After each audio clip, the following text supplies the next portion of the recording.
In this video, we're going to go over another subdural hematoma case. This one can be challenging, not necessarily because the subdural hematomas are subtle, but rather because there's a lot of other things going on, and it can be easy to just kind of make the first obvious finding and move on. And as we look at this case already, we know there's a very large, looks like a very large intraparenchymal left temporal bleed with edema, a ton of blood products.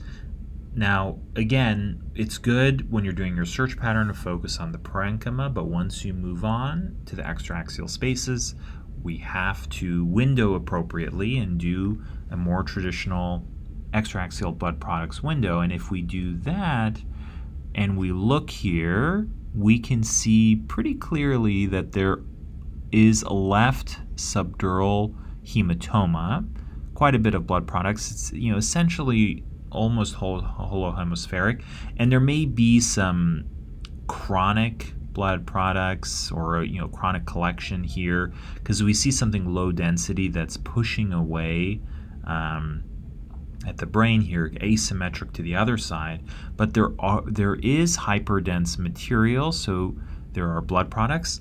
So that's one. On the left, there's subdural hemorrhage.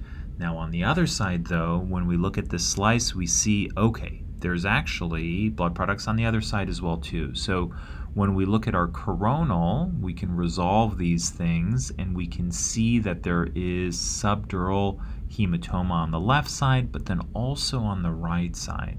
And as we scroll here, we can see more subdural blood products. Moral of the story is that, again, we want to window appropriately, use our reformats, but also after we make some of the obvious findings, look to the other side and see if there is also contralateral blood products. In this case, there's bilateral subdural hematomas on both sides, and it's important to make that finding because it does change the clinical context a bit.